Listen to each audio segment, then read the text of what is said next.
is E.R. Anderson. I'm the executive director of Charis Circle. Charis Circle is a nonprofit programming arm of Charis Books, and Charis Books is the South's oldest independent feminist bookstore. We're so excited to have Alexis De Veaux back in the house to celebrate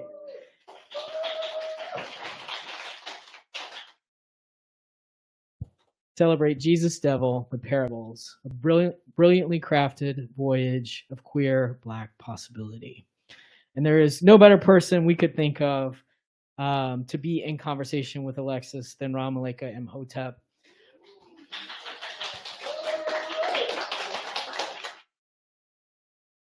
For folks who don't know, Ra is a Black feminist writer and performance artist and cultural worker from Atlanta, Georgia.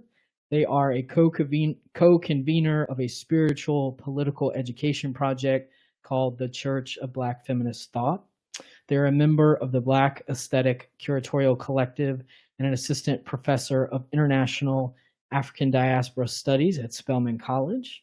Their creative work has been published in Scallywag Mag, Burn Away, Arrow Journal, the Guggenheim Museum, Poets.org, Southern Cultures, and elsewhere. Their debut poetry collection, Gossipin', was published by Red Hen Press in 2022. And if somehow you managed to miss it at Charis, you can go back and watch the recording of that event on our YouTube channel. And of course, Ra's book is here for purchase at any time. But the person of the hour tonight is Alexis De Veaux. Alexis is a Black queer feminist independent scholar whose internationally known work is published in 6 languages. She has been publishing fiction, poetry, plays, memoirs, and children's literature since 1973, and her work is anthologized in numerous collections. De Veaux is the author of Yavo and Warrior Poet, a biography of Audre Lorde, and was tenured faculty at the University at Buffalo Department of Women's Studies for more than 20 years, mentoring a new generation of interdisciplinary scholars of Black, feminist, and queer studies. So Charis has had the honor of celebrating each of Alexis's books, and we are very proud to get to celebrate this one.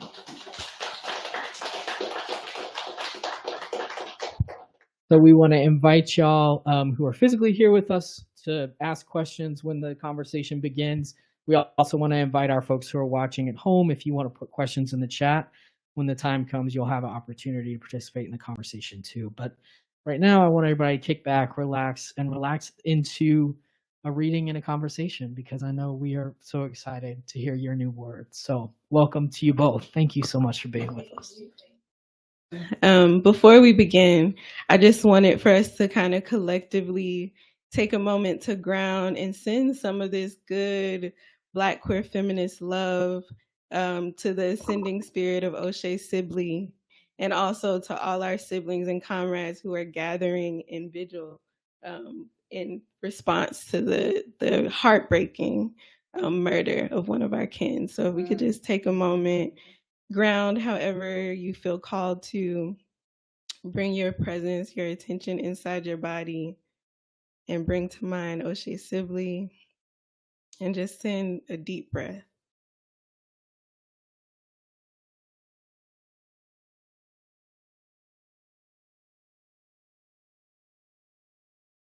Thank you. That felt important to do for many reasons, but mainly for me because the type of work that you're doing in Jesusdevil, that you do in Yavo, that you do in your walk through the world, really attests to the spaces I wish we as Black queer people had, right? Like the imaginative, free, safe places to just be our most expansive selves. And I do see that spirit when I look at clips of the folks gathering in vigil in Brooklyn and dancing and chanting and screaming. Like I feel like that spirit is very much in your work. So I wanted to make sure we were calling that in, both the politics of it, the spirit of it, and the love of it. Thank you so much. And it's great to be here with you, Dr. Imhotep.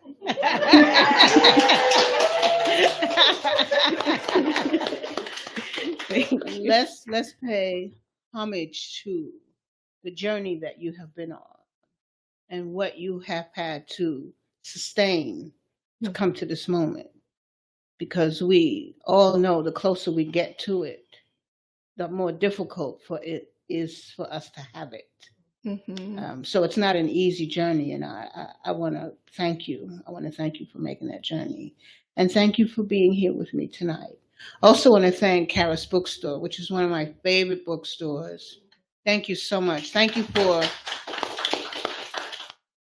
not only surviving a move, but thriving. And that's an important place that we need to be. I also have family here tonight, so I want to pay homage to them, to my nephew Nate, to my sister-in-law Cindy, and to our mother-in-law Miss Evelyn. And I have a couple of good friends here, Joy Barnes and Lizette. And so it's just a pleasure to be here with all of you. And of course, Emerald Faith from Black Women Radicals. So all of that. All of that. Soak it up. So tonight, I'm going to read from Jesusdevil, the parables. Jesusdevil centers on a Black queer spirit who lives in human form. And the spirit's name is Fhill.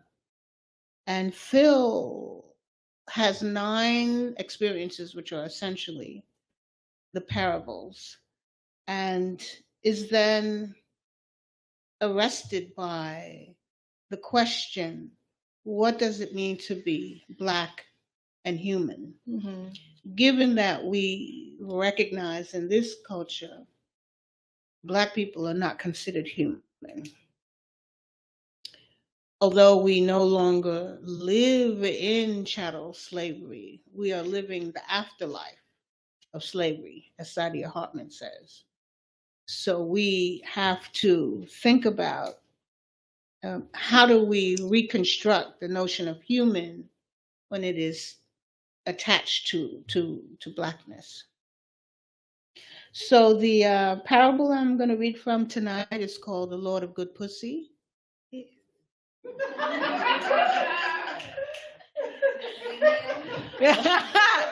I know that's right.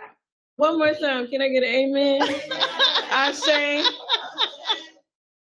All right, y'all. Okay, there's a lot of ways to think about it, okay? So I'm going to invite you to this conception. And then Dr. Imhotep and I will talk a bit, and we'll open up and talk with you. And it'll be a good night. It'll be a good night.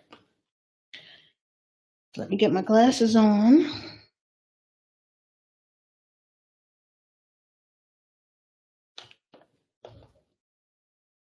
The Lord of Good Pussy. I'm going to read for about 25 minutes. I'm going to read excerpts from the work. So those of you who are following in your text, you're going to see me skipping. And that's only because it's a bit long. It's one of the longer parables in the work.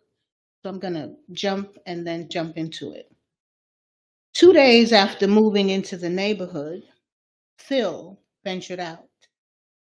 At the other end of her new block and across the street, she spotted the store's black glass door, thinking it entrance to one of those upscale coffee bars that had sprouted all over Harlem of late. Fhill pushed open the glass door and walked into memory.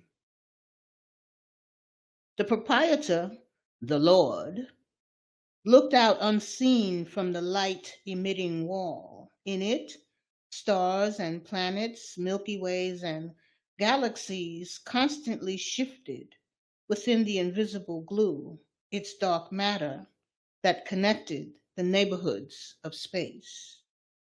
The Lord watched Phil's nosiness teeter about the neat chaos, an odd collection of antique weather vanes, gorges, globes, clocks, telescopes, and sundry knickknacks piled atop each other in glass showcases on the floor, leaning against the walls.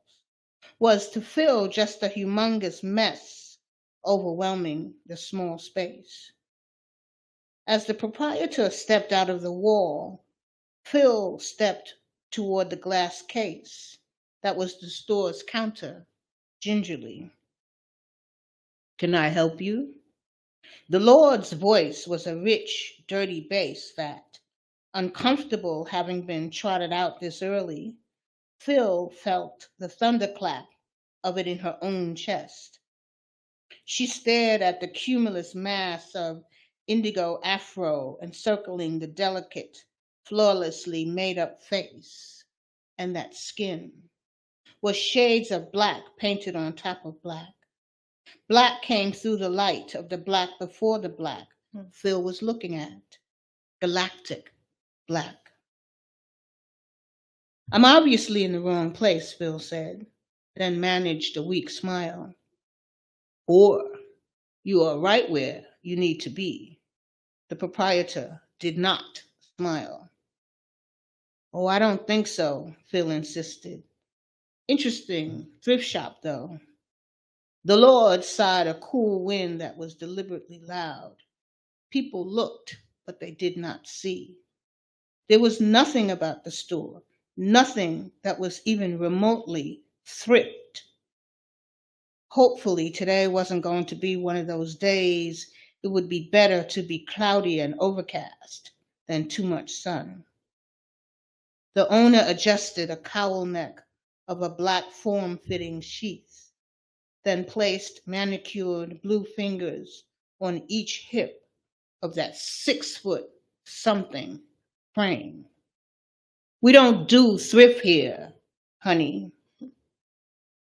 And that's when Fhill finally saw how remarkable that mouth, those lips, whether opened or closed. Mouths were like fingerprints, indelible and personal. They harbored intimacy in the teeth and smell of them in the shape. Fhill had made a habit of cataloging the ones she'd sucked or wanted over time. Who could forget those electric, sizzling blue lips? Wasn't this one in her catalog? Fhill pointed at the mouth. "I think I know you. Aren't you Miss Murphy? Didn't you teach at Junior High School 43? "I don't think we know each other," the Lord said. "Yes, we do," Fhill insisted. "I was a student of yours." "No." The bass in the voice turned impatient and stormy. In the LED wall, a blue-black cosmic dust sprinkled an image of Earth. The Lord fiddled with a brass sundial at the counter. Fhill took a step back. "My apologies," she said.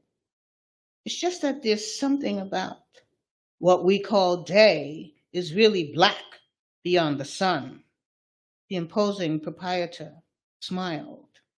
And that exquisite mouth, vibrating into tomorrow, spread open like a book, remembering it had already been cracked to that page. Fhill turned to go. "Nice to meet you," she said, then left. And so it was.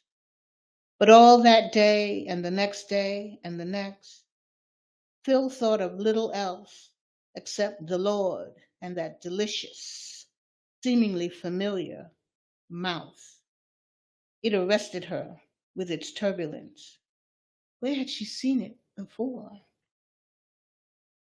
Sometimes she walked by the store but did not go in. At other times, she spied from her side of the street, hoping to catch a glimpse of the blue lips and the lacerating tongue of that behexing mouth. One morning, for reasons she could not fathom, Fhill awoke in a panic. She dressed and ran down the street towards the store.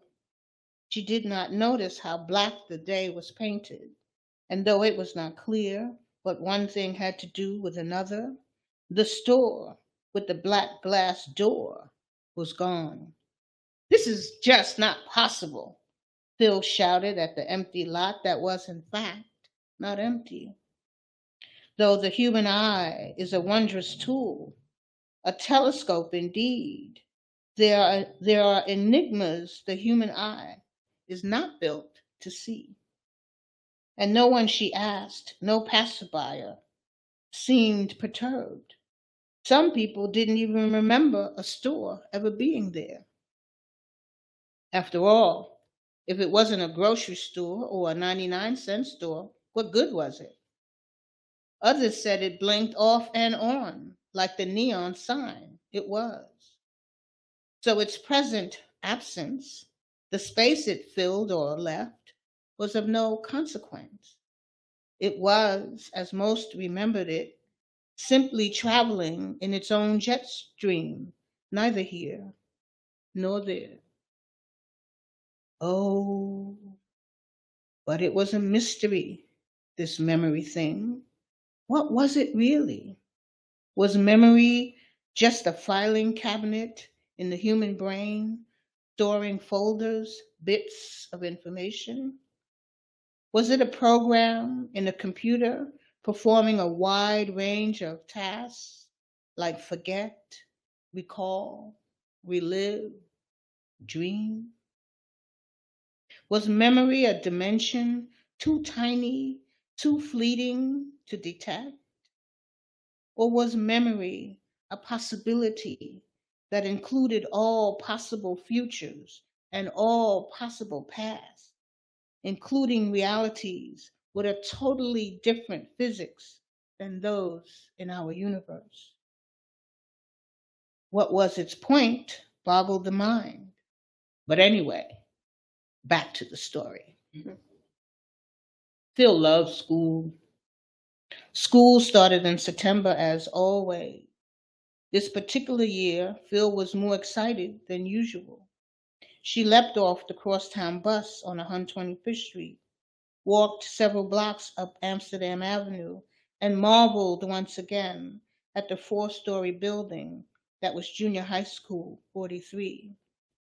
Proof she was grown now. Fhill looked forward to 8th grade. She gripped her backpack and joined the stream of new and returning who filed in that morning. After attendance was taken, Mr. Pierce placed manicured fingers on each hip of that 6-foot-something frame and recited his expectations of the 30-odd students in his homeroom care. He finished just as the bell rang for first period. Fhill examined her schedule card. Subject, math, was at the other end of the hall on the side of the building that didn't get morning sunlight. Fhill and her classmates marched inside the shadowed room. The teacher was at the blackboard writing, then turned around, finally. A pair of horn-rimmed glasses pinched the bridge of her nose. "Good morning, my flowers," the teacher said. "I am Miss Murphy." "Sit up, young man." Miss Murphy squinted. The penetrating gaze startled and warned immediately. It hypnotized the boy. Straightened in his chair, he looked a foot taller. "Very good, my young scholar," Miss Murphy praised the boy.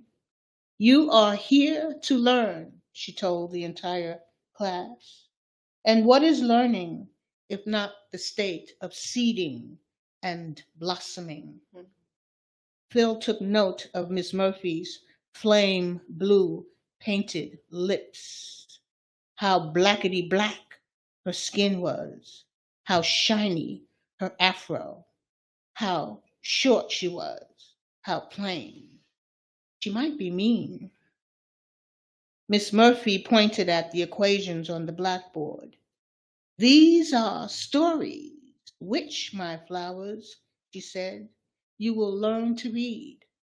Now then, the study of mathematics flourished in ancient Egypt. Egypt is on the African continent." Miss Murphy paused for effect, took a long, slow gaze at the faces around the room. She could see they were loved and less loved. They were listening now. Our historians tell us, she told her flowers, ancient Egyptians were Black. They built the pyramids based on triangles and the square root of pi.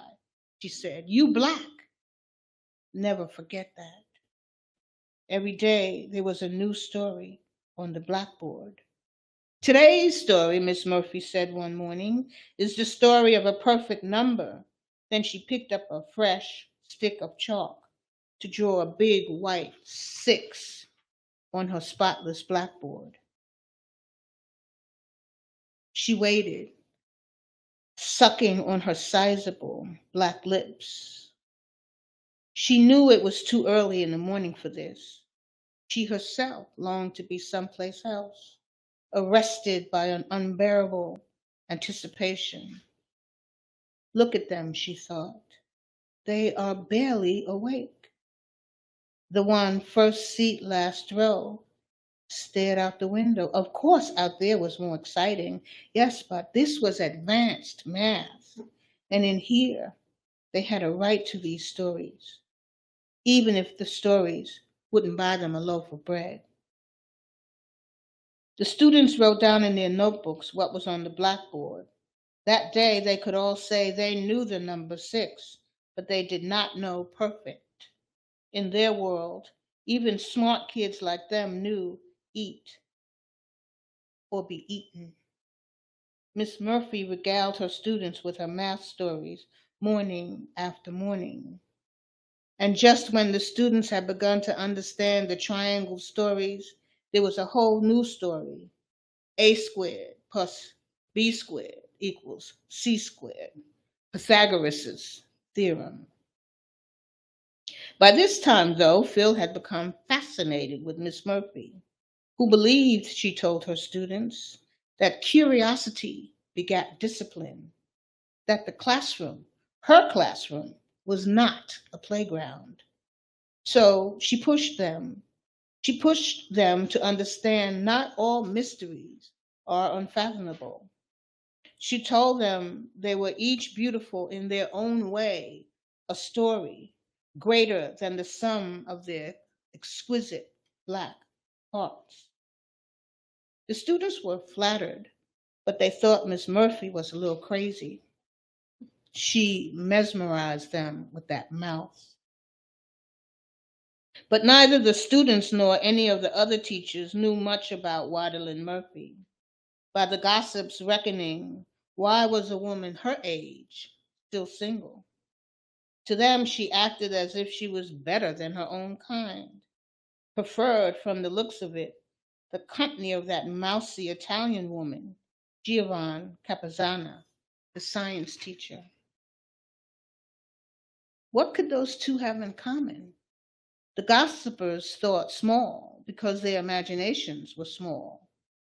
And so they couldn't imagine the classroom or the teacher's lounge or passing each other in the hallway was foreplay.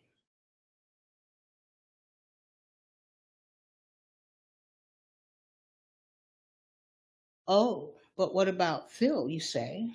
Well then, back to the story. This is on page 34 for those of you who are following. Once a month, Fhill met her friend Ovanus someplace new. This spot, Clay's Ark, was Ovanus's idea. Of a club, it could be said that the alley between two warehouses on Harlem's Upper West Side was a pop-up in space. A pair of twins sat on high-back bar stools at the alley's entrance. They wore white lipstick and their skin was neon blue. They watched in silence as the line moved forward. Fhill and Ovanus paid to enter. The alley was without light. Fhill and Ovanus pushed their way in. Beyond the crowd, there were no tables or chairs or bar. Are you kidding me? Fhill whined. Ovinus tugged at the miniskirt and matching off-the-shoulder floral print blouse. It was a new outfit, just a bit revealing on that tall frame of his. It looked good, though. The plan was not to go home alone.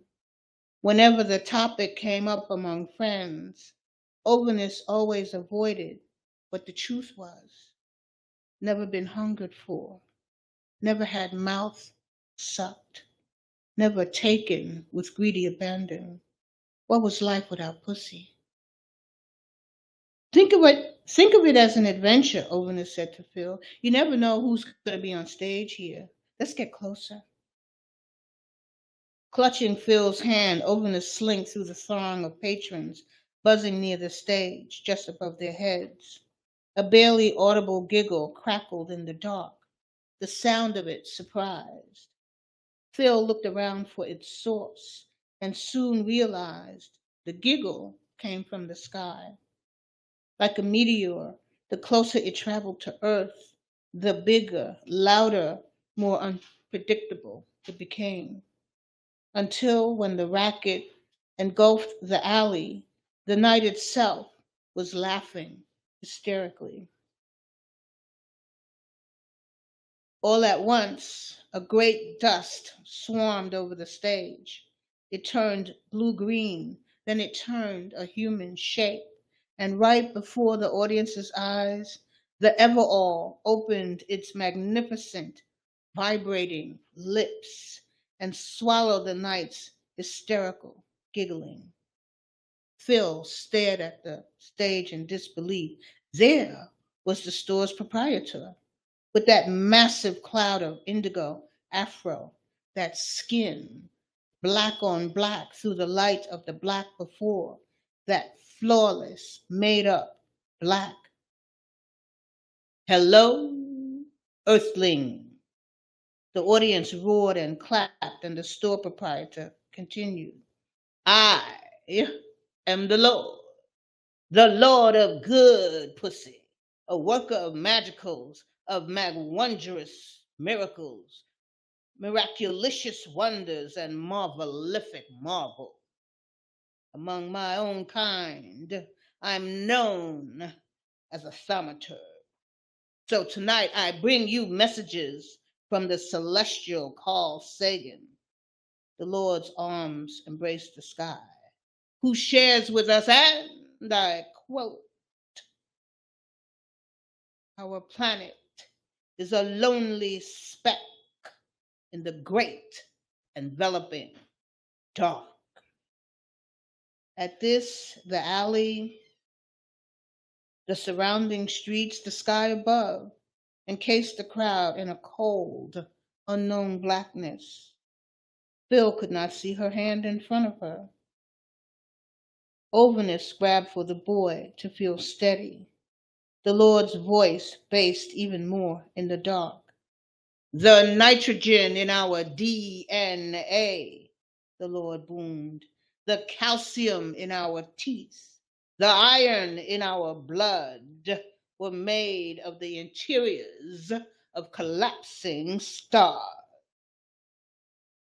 From somewhere, a single white light illuminated the Lord of Good Pussy, and a lightning of stars glittered in one of the Lord's hands. Some of the club goers jumped up and down like excited children. They squealed and applauded.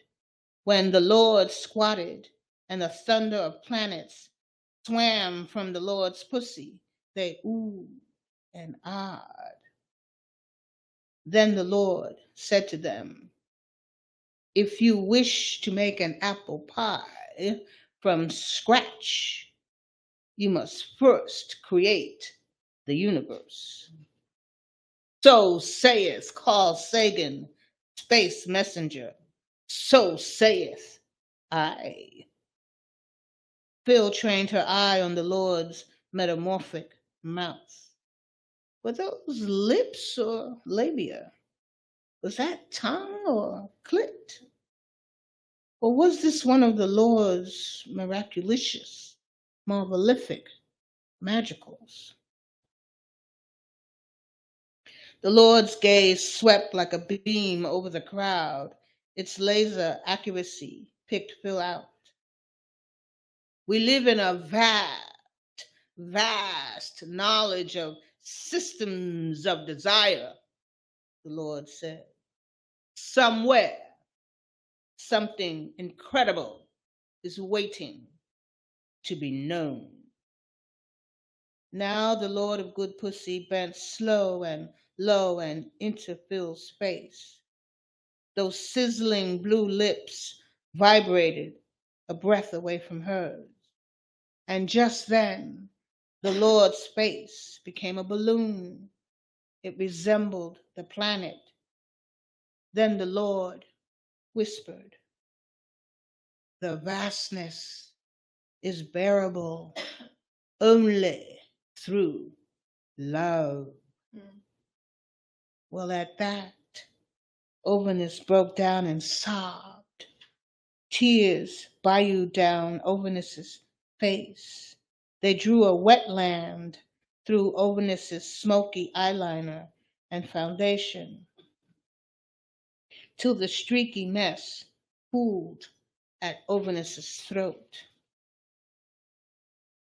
And then, just like that, the Lord of Good Pussy turned into a weathercock and then was gone. The swiftness of the disappearance caused confusion at first.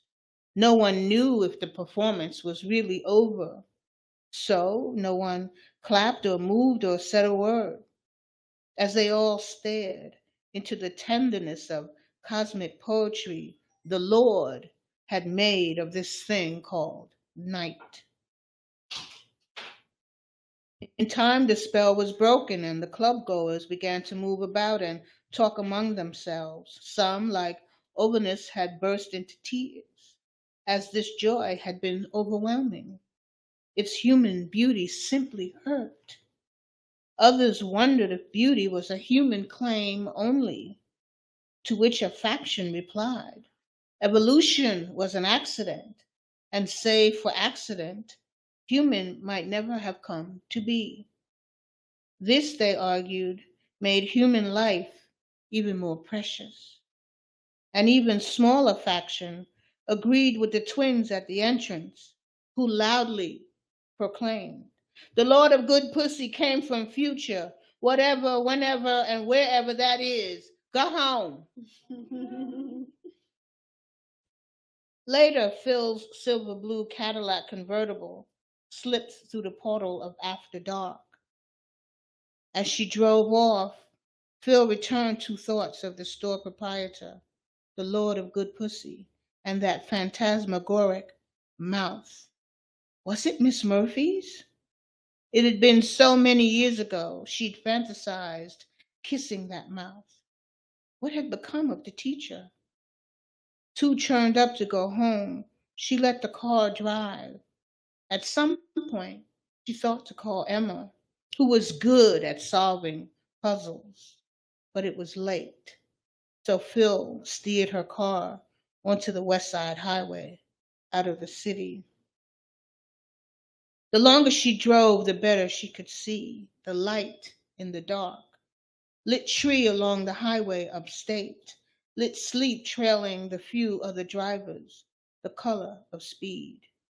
She could see the coyote in the bush up ahead clearly, the badger following near behind it, the nocturnal synchronicity between them, a mutual aid in the hunt for life that would become food. Like them, like the stars, she had night vision now, and though she did not know it straight away, this was possible because she had seen the Lord of Good Pussy. As she drove, she thought about living in the city with its 24-hour pace, how expensive it was, grimy and insatiable, the desire that was capitalism. Beat its residents down. It deprived them of air, space, good drinking water, a more realized life before dying. The city was a predator. It ate what it killed. And for the first time in her life, it occurred to Fhill that she could leave the city for a slower, deeper life among the trees and animals upstate. She turned around at the next exit, headed back to Harlem. Early the next morning, Fhill called Emma. "Hey, stranger," Emma said. "Hey, baby," Fhill said. "You busy?" "No. What's up?" "I think I ran into Miss Murphy." "Who?" Emma said. "That math teacher from junior high school 43. Fhill giggled. "Oh, really?" "Yeah," Fhill said. "She's got a crazy shop down the street from me. And she's a performer, too." "No kidding." "Hold on," Emma said. "I think I hear the family rousing." A beat later, Emma said, "Miss Murphy, huh? Seems like one year she was there and the next she wasn't," Fhill said. "There was that petition, remember?" Emma said.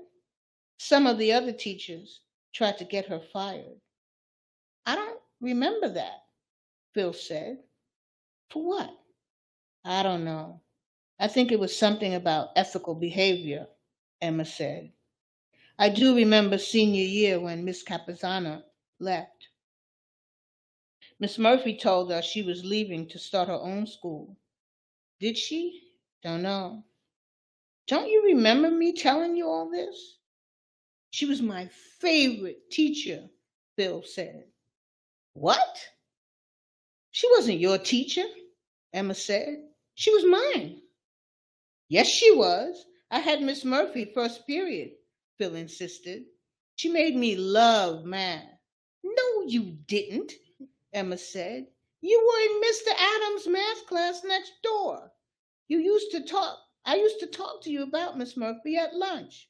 You'd beg me to tell you about Miss Murphy because you had a crush on her. Mr. Adams bored you, and so you failed math." "But I have memories," Fhill said. "Those memories are mine, Cher," Emma said, "not yours." But people often believe that the experiences of others are their own.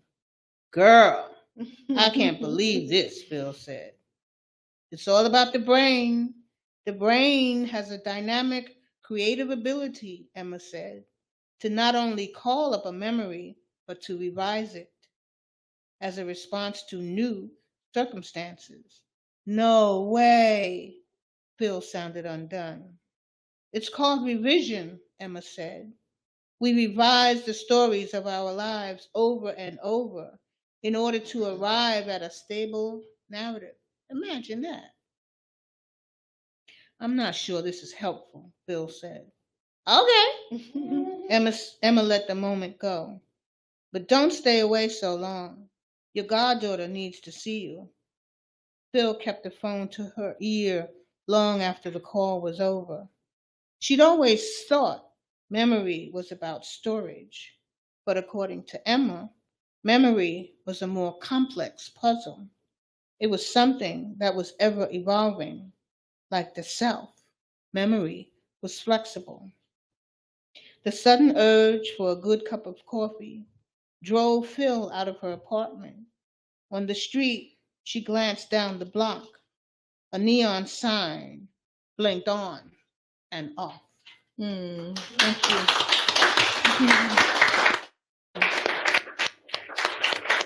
Thank you.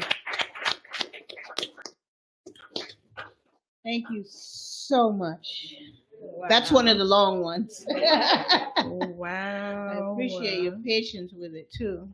Yeah. Have we all arrived back to this plane, to this room? Are we still on that street looking at the blinking light? It is such a gift to hear you read. Thank you, your cosmic poetry. Thank you so much. It's like, because when I'm reading it by myself, I'm there, I'm in the story, but your voice, your intonation, your breath, your cadence really brings to life a whole nother dimension. So thank you so much. Thank you, Dr. Imhotep. Wow. I wanted to start by asking about the very rich map of inspiration that you lay out in this book through your foreword, through your definition of parable. I read this book so slow. I savored it because it's beautiful, but also because I wanted to take the time to get close to the people who were close to you. And one of the first names that paused me and invited me to do my whole world of research was Valerie Maynard. Oh, yes. So I was wondering Bless. if you would introduce us to her and how she shaped your work. Thank you so much. For those of you who don't know, Valerie Maynard passed away September 19th of last year. She was a longtime friend and mentor to me. She was and is one of the foremost 20th century Black female visual artists. I met Val when I was in my mid-20s and just wild. And Val gave me one of those, Black woman side eyes, like, sit your butt down. And I was at her feet ever since. We had a almost 50-year relationship by the time she left this planet. Val taught me a lot of things. One of the everlasting lessons from her was that she taught me the difference between looking and seeing. She showed me how looking was a passive reality, but seeing invited you to be in what you were looking at. There was no boundary between you and the object of your eyes.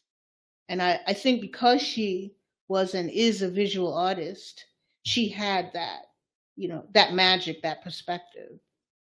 And so over time, I learned to really understand what she was saying.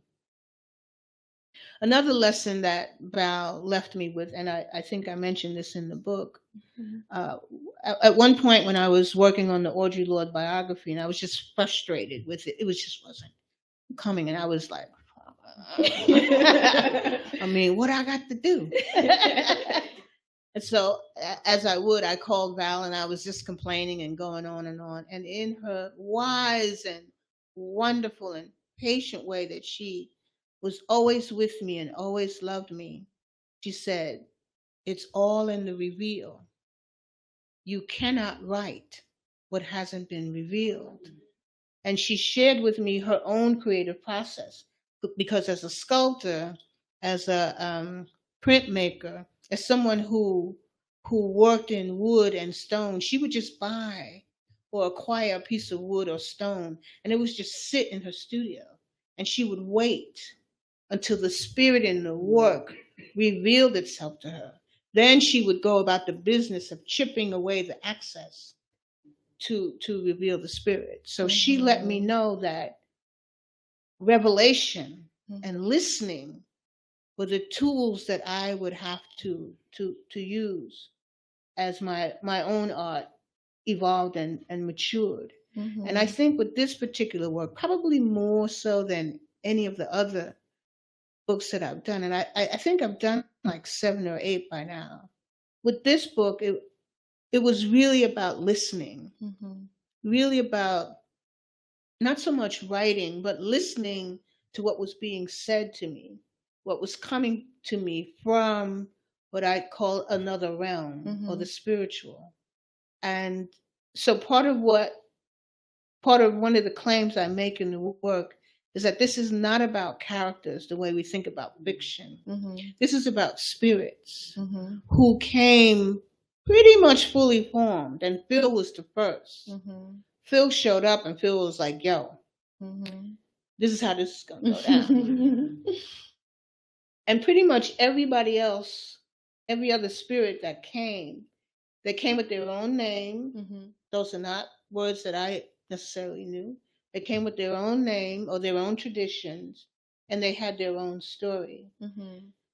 And there's a kind of connectivity between them. So I invite us to read them and see that there are words and phrases that get repeated over the course of the text. There are colors that get repeated. There are names that get repeated. There are how should I say this? The spirits inhabit not just one gender, but another or multiple. And that the way that the work came really was about what is possible. Yes. Not what is. Yes. Because what is will, what is can kill us. Yes. Yes. Does kill us. Yes. So the possible, I think, for me, Dr. Imhotep, I just love saying that. when you're newly minted, you got to get your due. You know what I'm saying? Say it often. So the possible, when we think about the possible, then we elevate from this realm. Yes. And we can imagine that very thing that you were talking about when we started. We can imagine our possibilities. We can imagine freedom. We can imagine what freedom is, because we don't quite have it yet. You know what I'm saying? It's not just quite, we don't.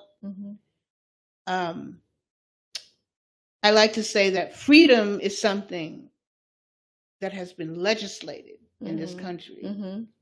We got laws so we can have rights, so we can vote, so we can live in certain places, so we could eat at the lunch counter. But freedom can't be legislated. That's something we have to take into our own hands. Yes. Yes. Wow. Thank you. In my engagements with Valerie Maynard, I watched this really lovely video where you get to see her walking through a retrospective of her work. And one of the treasures that they showed, in addition to the piece of art that's on the cover of Yabo, you can see that in its full self and see all the details. And hear his backstory. But they shared that Toni Morrison wrote about Valerie's art as part of her Lost and Found project. And I pulled a quote because it felt like it spoke directly to your work. Toni Morrison said, "I said impossible things happen, but so does the possible, the necessary. For this is art that summons, that creates what should be and disassembles what should not. The medium is dream, but the power is magic." And that just feels so aligned with what the Lord of Good Pussy said, with what you said, with what so many of the spirits and characters that come through in this work leave us with. Thank you. Do you like saying that title? Just a little bit. Just checking in. I want to speak to, for a moment, if I might, I want to speak to this notion of dream, as I just want to share the dedication of the book, which is to my grandmother, Ruby Moore Hill, 1898 to 1989. My grandmother, who in her afterlife came in a dream to tell me, she who as a child picked fields in North Carolina and was forced to work as a maid in New York City when she migrated north, earned $364 for the year 1939. She came to me in a dream. She said, "I am a femme now." For real. So I think this notion of the dream, or what we call dreams, becomes a source for knowledge, for history, for understanding, for connecting, for the spiritual.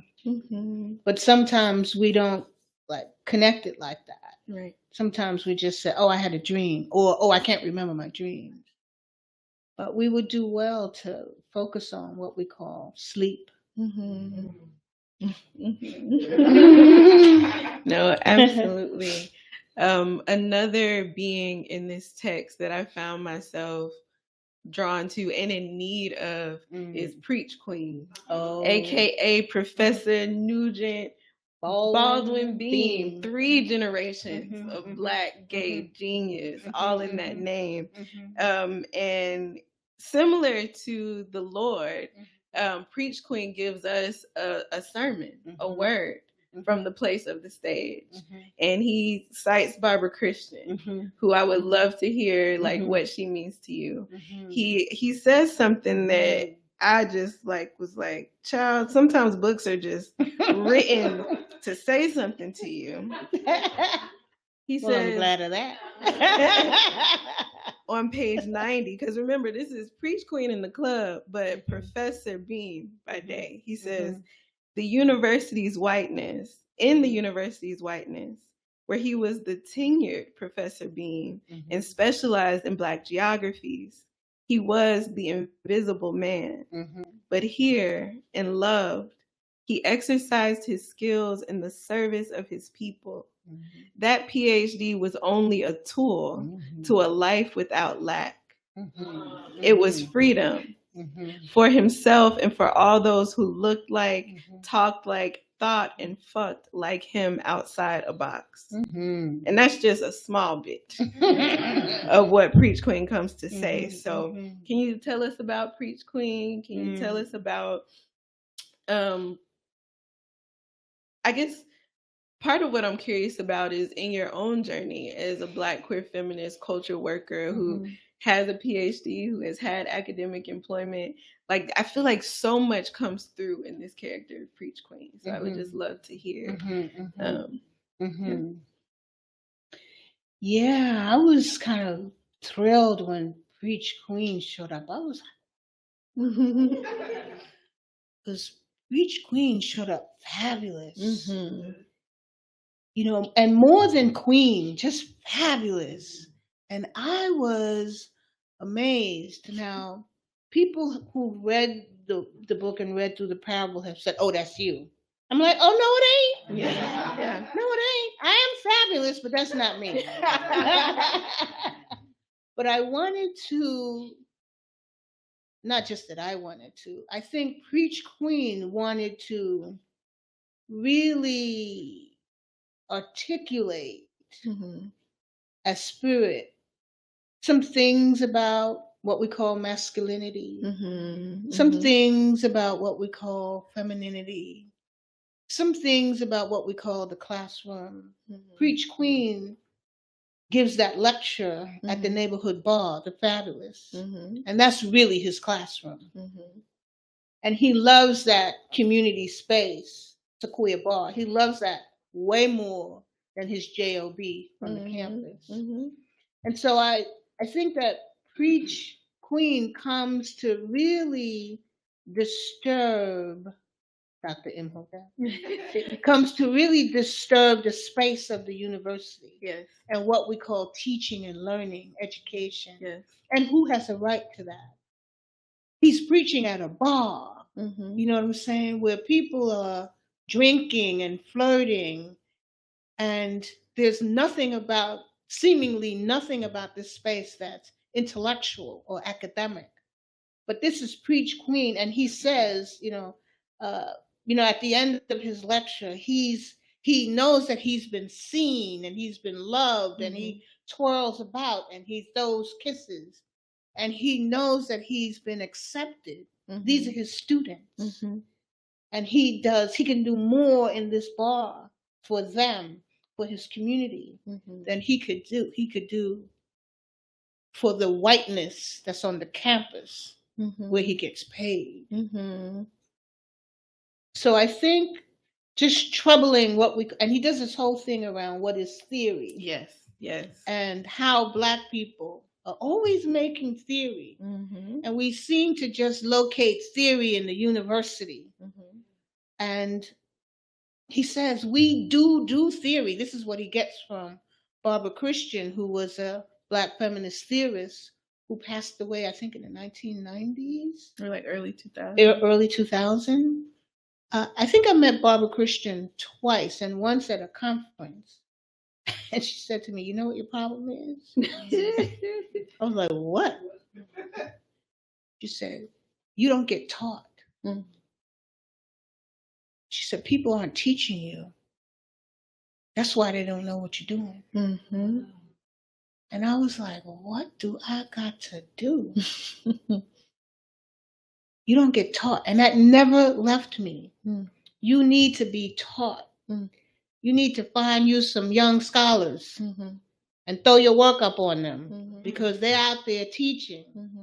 And when they teach you, your effect ripples. Mm-hmm. You know, like when you throw something in the water and just you skip a rock and it ripples. Mm-hmm. So from that day forward, I began to grow up some scholars Mm-hmm. who would grow me up. Mm-hmm. You know what I'm saying? I began to grow up some scholars who would grow me up. Because ultimately, in the end, Black women writers do have to be taught.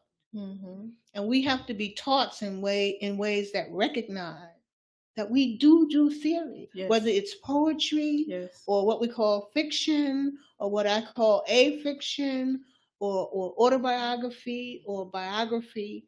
These art forms are embedded in how we think, because that's all theory is. Yes. You know what I'm saying? Theory is only how we think. Mm-hmm. So we need to be taught by y'all. Mm-hmm. And we need to be passed on to your students and your colleagues so that we can be counted amongst the thinkers. Black women are thinkers. And we don't get a lot of credit for that. You know, people, for example, speak of Audre Lorde, and I learned this as I was working on that biography as a poet. Less do they speak of Audre Lorde, less do we speak of Audre Lorde as a theorist, Mm-hmm. as someone who did theory, Mm-hmm. as someone who left behind books and books of theory, Mm-hmm. from poetry to the cancer journals, Mm-hmm. to A Burst of Light, Mm-hmm. to the essay.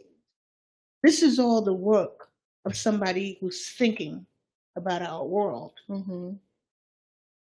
So I think in whole, Preach Queen comes as a whole philosopher, Mm-hmm. as a whole thinker, situated Mm-hmm. in his Black queer community, Yes. and in his Black masculine feminine beauty. Yes.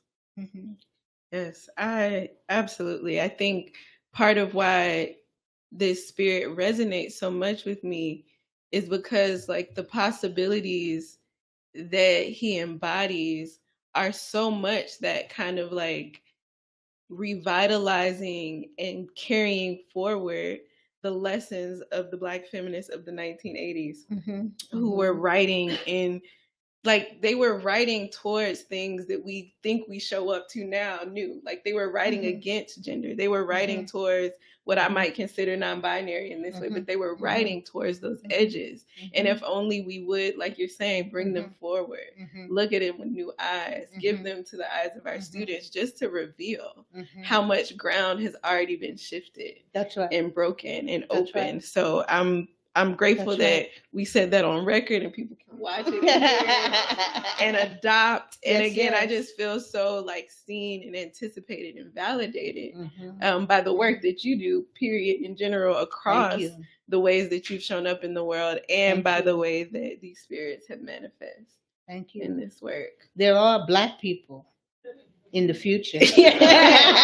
Yes. Word to Alicia Wormsley. Indeed. Thank you. I meant to be timing and then... Should we open up? I didn't. Yeah, I have one last question and then we can open to the good people online and in the room. Also in and around Preach Queen, there's a moment where the being themed learned to theorize that desire was the only gender and Blackness itself was genitalia. To be pleasured and revered alone and with. Referring to the self as we was more acceptable to the historical soul than the designation I. Yes, Lord. And I wanted to lift that up because, I mean, I remember when I first encountered Yabo being so struck by this invitation to think, be in, to think intersex, to think Black intimacy and gender outside of these binary and normative constructions. And again, you talk about theorizing. I think desire is the only gender and blackness itself is genitalia is a couple dissertations worth of theory. Thank you. But I guess I just wanted to invite you to share a bit about what destabilizing gender has meant to you in your work. That's a wonderful question, and I hope I can actually answer it, because sometimes we cannot always say that we're conscious.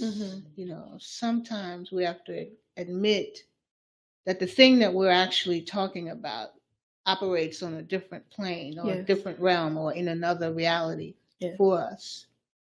And I think in large part, the whole work wants to disrupt notions of gender and sexuality and desire, and push at even the things that the definitions of those things that we are currently operating with. At some point, we're going to have to move forward. Yes. We're going to have to come up with newer, more expansive ways of thinking about race, newer, more expansive ways of thinking about gender and genitalia. And what are these newer and more expansive ways? And I have been blessed to be able to record that spiritual knowledge of gender as not something that can be part of the binary. Yes. The language of that sentence just disrupts any notion that there is a binary. And the language of that sentence disrupts what we think is blackness. Yes. Because I think the sentence is telling us that blackness is a part of something that's bigger than color, and that's bigger than oppression, and that's bigger than structures of dominance. Yes. But it's so central to a Black body at the same time. So I think that's the best answer I can offer for that, because there are sentences in that book I don't even know myself. Right, because they came through. I ain't gonna lie. I don't even know myself. It reminds me of, like, I think there's like a Lucille Clifton poem or something she said where she was just like, or no, she was introducing a poem and she said, these are some poems that came through and I was available. That's right. So it's very much, and I will say, like, that was a great answer, and the work of this book does all of that. Because I was reading, trying to figure out what was going where and where it was coming from, and you just gotta surrender. You gotta surrender to the spirit. So thank you so much. Thank you. I appreciate you so much. Thank you. And I appreciate all of you.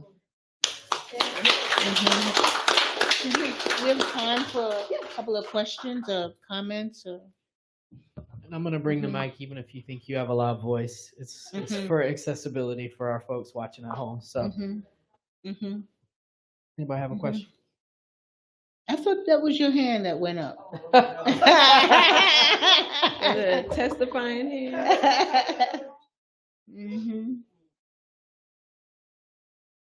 Not so much a question.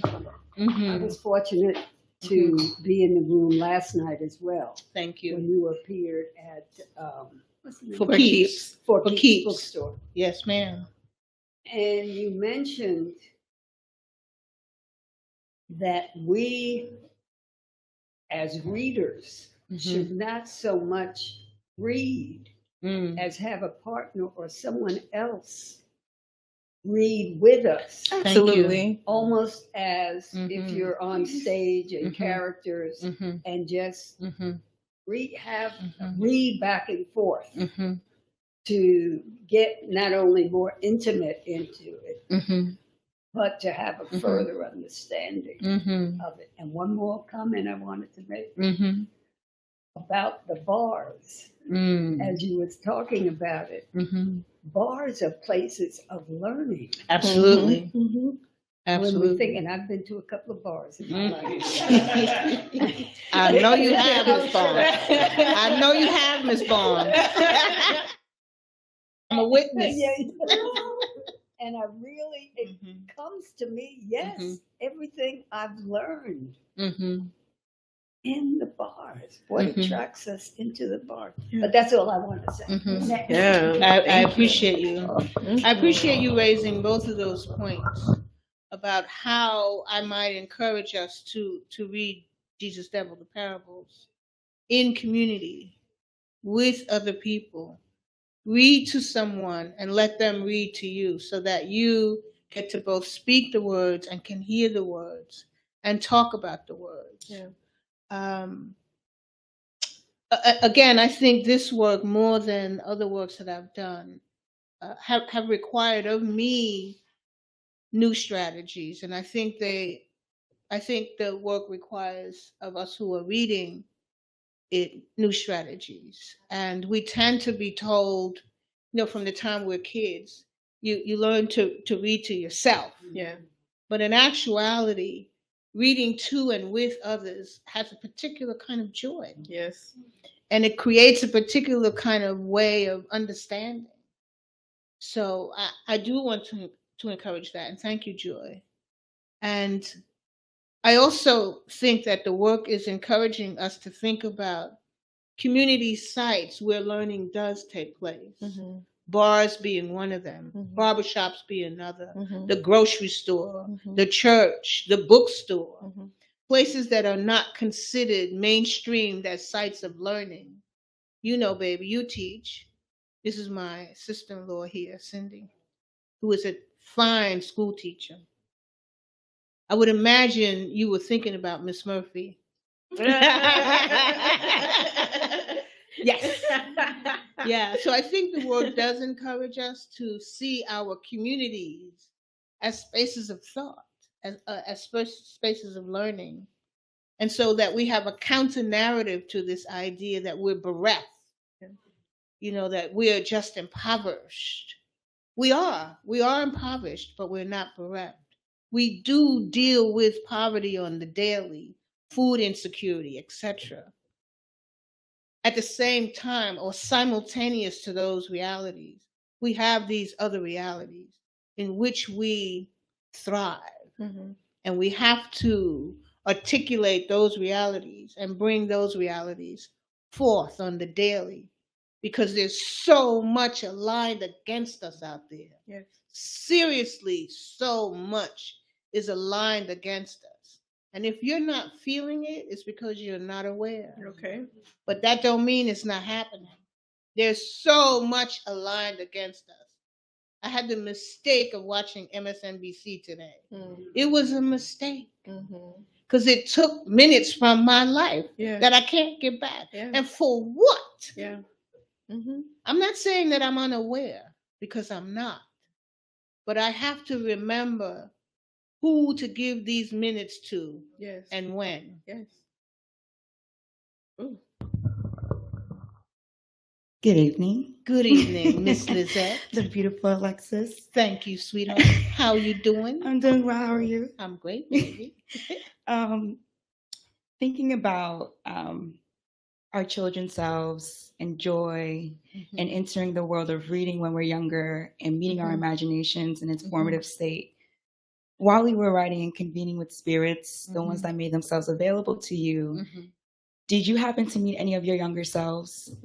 Oh. And what was that experience like? Yeah. Convening with your younger selves, the spirits, Yeah. and present day Alexis? Thank you. Thank you so much. That's a great question, Miss Lizette. I would say that I did, because once the self is opened and vulnerable to time and memory, it's difficult for me to kind of cut that off. Specifically in the parable, City of Parables, when we see Fhill as a younger spirit and having a kind of, what should I call it? Swag, if you will, or thinking they got swag. Let me put it like that. I can say that I saw those moments in myself, who I was a self who, as a teenager, did not always, but often thought I was all that. And when you're young and you're thinking that you're all that, that's pretty much when you're going to get in trouble. And that's what happens to the young spirit Fhill in City of Parables. I won't tell you because you're going to read it, so I won't tell you. But yes, I did encounter my younger self, and I believe that I have encountered a future self. I think that's more difficult to explain because that means you have to suspend some disbelief around the possibility of that. But I think it's possible for us to negotiate time in ways that we are not bound by this idea of the past, present, and the future. When I lived in Buffalo, when I was teaching at the University of Buffalo some years ago, I met a Black queer Baptist preacher, Reverend Williams, Gerard Williams. And one Sunday at his sermon, he said something that blew my mind open. He said, "The future is your next breath." And I was like, what? I mean, all sense of time just shifted, seismic shift. The future is your next breath. And we're taught to believe that the future is way off somewhere. And we might get there and we might not.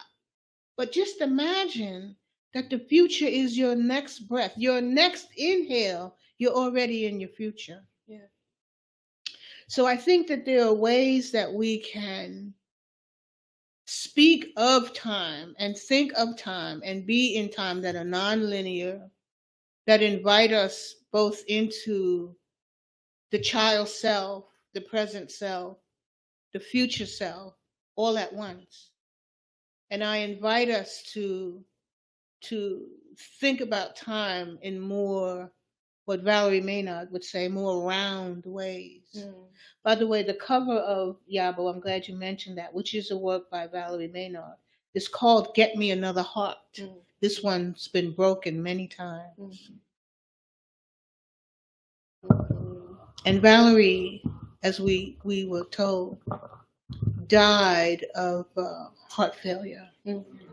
And the heart was a meta-narrative that was threaded throughout Valerie's work. This imprint on my face, this adinkra, is dedicated to Val. And in English, the definition is give me your heart.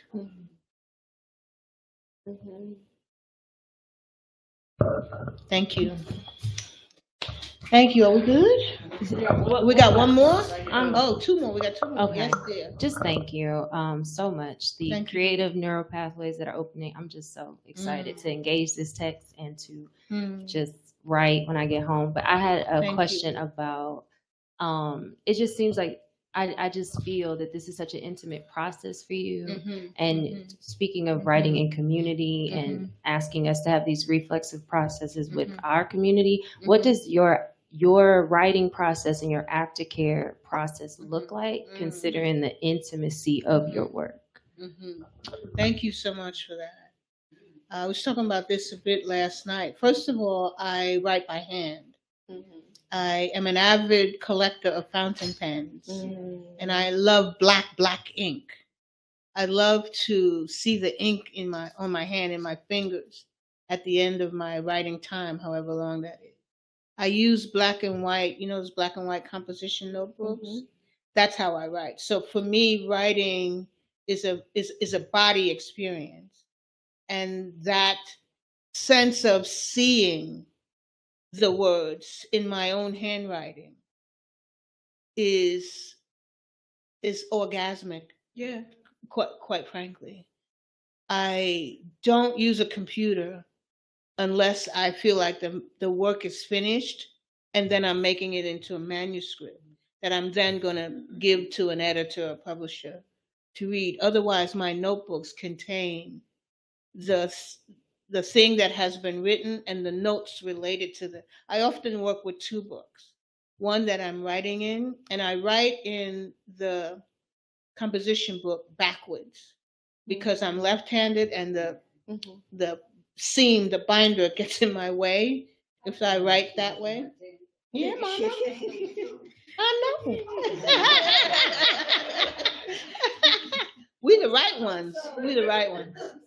That's all right, darling. So I write that way in the book, which right-handed people might consider backwards. But I write so that the seam of the book isn't in my way. And then I have another book nearby that I'm taking notes in.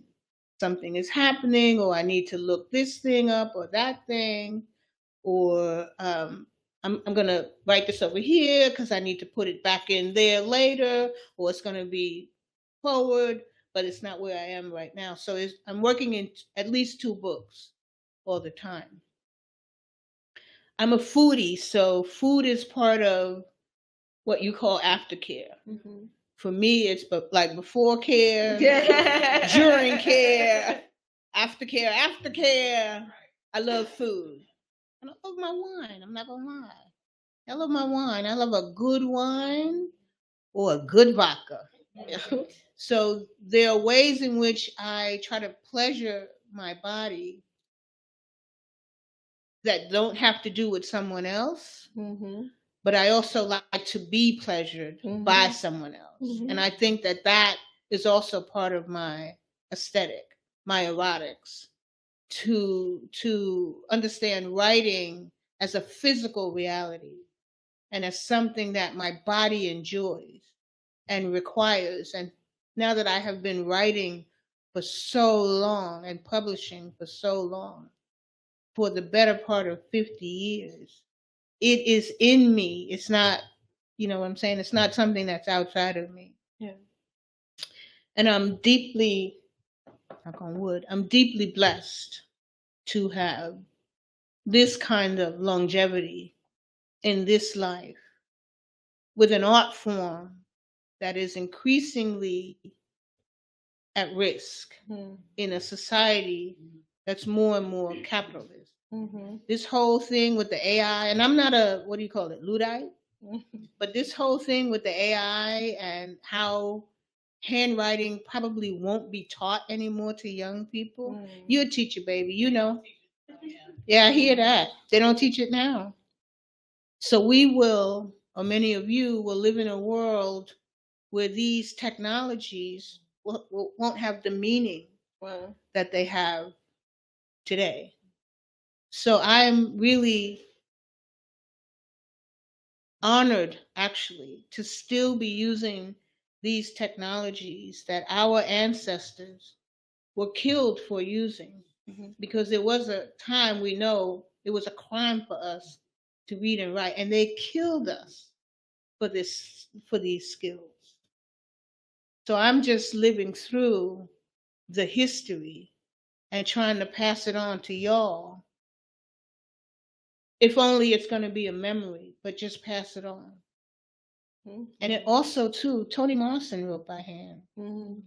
Toni Morrison wrote by hand, and she wrote on those long legal pads, right? And she wrote with a pencil.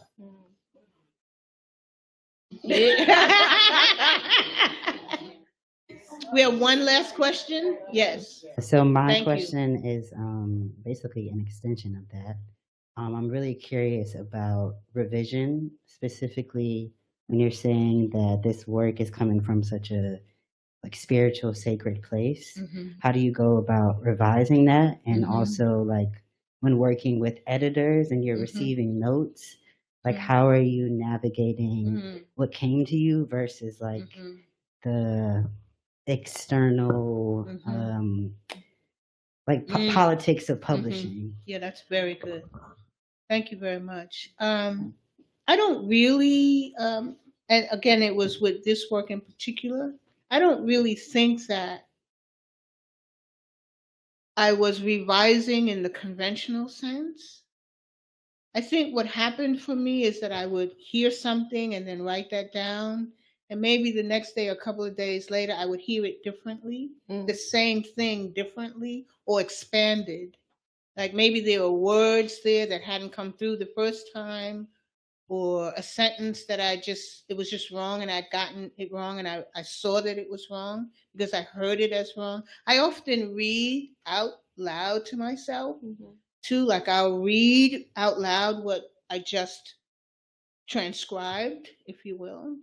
So that's helpful. And it was particularly helpful with this work to not worry being right so much as making sure that I was listening and I could hear. Now, when it comes to editors and publishers, then I'm not listening so much only to spirit as I am listening to the rhythms and the cadence of the work.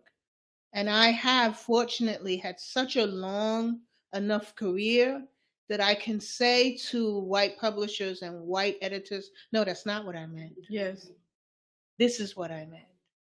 And in this work, there are words that are invented.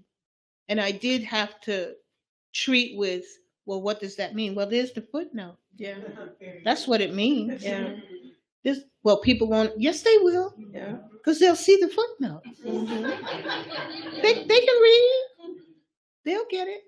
So I think what grace has allowed me is to be able to stand up for my work. And I will allow that it wasn't always that way. And I wasn't always that way. That I, earlier in my life as a writer, engaging with major publishing houses, would have to bow, if you will, to what is known as correct English or correct grammar. In my work, I speak like Black people speak in my work. Y'all know what I'm saying. Y'all know what I'm saying. Let's preach Queens. And it's all one word. Y'all know what I'm saying. Y'all know what I'm saying. Y'all know what I'm saying. And I try as best I can to allow my poetry to speak as I speak. Yeah. And again, I'm fortunate enough to say, no, that's what I meant. No, there is no, y'all is everything is exactly the sentence. There is no y'all are everything or you all are everything. That's not how the way we do. We do theory. Yes. Yes. We do have makes one sense. online question that's sort of an amendment to this, which is just, is there any particular writing ritual that allowed you to be open to receiving these stories in the I am fortunate to live with a canine who loves to walk. So my spouse and I, we enjoy walking with him. And usually those walks took place in the park. So that would be kind of my first thing of the day, to get a little something to eat and then walk in the park, be in nature with him. And the wonderful thing about canines is that they're on their own tip. You're the one that's on the leash because they're on their own tip. And Woza is wonderful when it comes to smelling and stopping and seeing and hearing. So part of my routine daily or every other day, depending on which one of us is walking him, is to walk with him in a park. And to therefore have that time as a time of meditation, to be able to be thankful to the sky and to be thankful to the ancestors and the spirits, and to just kind of, shake into the new day. And there's something about that time, that movement, that allows me to go back and be in my room and be at my desk, maybe for an hour, maybe for hours.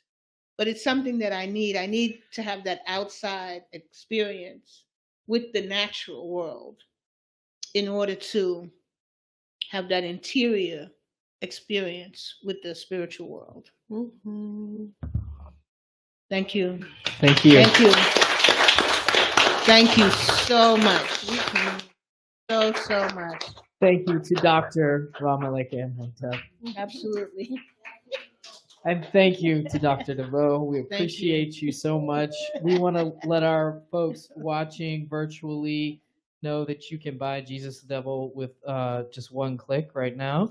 You can also buy Yabo and, of course, the very first important scholarly book about Audre Lorde, warrior poet, by clicking the button at the bottom center of the screen. So go on and do that. And we're going to say goodnight to you. We appreciate you. And we will send you a signed book while supplies last. So thank you for being with us tonight.